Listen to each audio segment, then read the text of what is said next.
उड़ान विथ हर्ष। मेरा नाम हर्ष मिश्रा। आज मैं आपको बताने वाला हूँ कि कई बच्चों को जो है वो value of G in earth surface पे निकालने में बहुत दिक्कत होती है। जो न्यूमेरिकल्स आते हैं आपके क्लास 9 के क्वेश्चन में, उसमें अधिकतर जो क्वेश्चन होते हैं, मेनली क्वेश्चन में क्या होता है कि आपको अर्थ सरफेस का जो वैल्यू है वो स्मॉल जी का वो दिया और नहीं रहता है। तो आपको क्या करना होगा उस टाइम, क्या आप किस वैल्यू को इस्तेमाल करेंगे?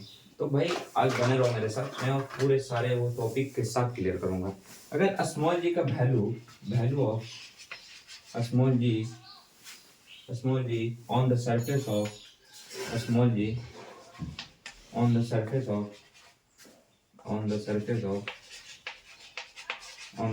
ऑफ अर्थ, अगर अर्थ सरफेस पे अगर हमें स्मॉल जी का वैल्यू निकालना है तो भाई एक कांस्टेंट है, ठीक है। तो मान लो ऊपर जैसे कोई ऑब्जेक्ट नीचे है, अगर अर्थ सरफेस पे है तो उस पे क्या है वैल्यू क्या है? वैल्यू आपका 9.98 मीटर सेकेंड,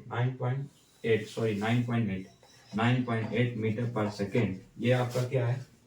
पर सेकेंड स्क्वायर, ठीक है। ये आप वैल्यू इस्तेमाल कर सकते हैं अगर किसी ऑब्जेक्ट का स्मॉल जी का वैल्यू नहीं दिया हुआ तो अर्थ सरफेस पे अगर रहेगा तब इस फॉर्मूला को आप क्या कर सकते हो, यूज कर सकते हो। 9.8 मीटर पर सेकेंड स्क्वायर, ठीक है। एक्सेलरेशन ड्यू टू ग्रेविटी के लिए, ठीक है। अगर ऊपर से कोई ऑब्जेक्ट को गिरा रहे हैं तो माइनस में चला जाएगा, ठीक है, समझ रहे हो?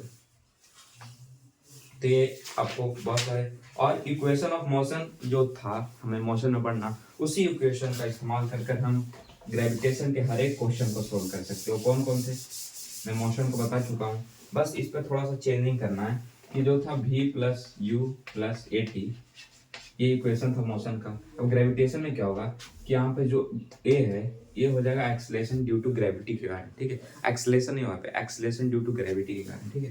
थोड़ा सा इसमें क्या होगा, चेंजिंग आएगा, ठीक है।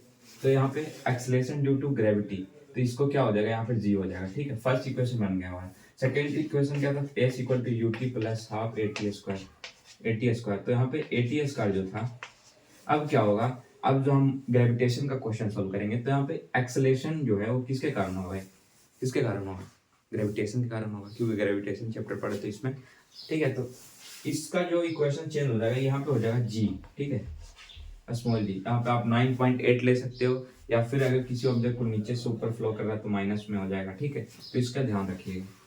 थर्ड क्या था हमारा पास की 2as था हमारे पास, 2as equal to v square minus U square. ये हमारे पास क्या था, थर्ड इक्वेशन। पर एक चीज यहाँ पे दिक्कत होगी कि अब हम ग्रेविटेशन का क्वेश्चन सोल्व करना है तो हमें ए का कोई मतलब नहीं है। यहाँ पे एक्सेलरेशन क्या निकालेंगे, एक्सेलरेशन आपको निकालने के लिए नहीं आएगा। अधिकतर में क्या आएगा, एक्सेलरेशन ड्यू टू ग्रेविटी के कारण जो एक्सेलरेशन लग रहा है वो निकालिए भाई। तो यहाँ पे क्या हो जाएगा, सिंपली यहाँ पे चेंज कर सकते हैं, जी को यहाँ पुट कर देंगे जी। तो आपका 3 इक्वेशन तैयार हो चुका है बनकर। यही 3 इक्वेशन का हेल्प से आप हर एक क्वेश्चन को सोल्व कर सकते हो ग्रेविटेशन का, जो आपके न्यूमेरिकल में है, ठीक है। तो यही था। Thank you for watching, like and subscribe for more.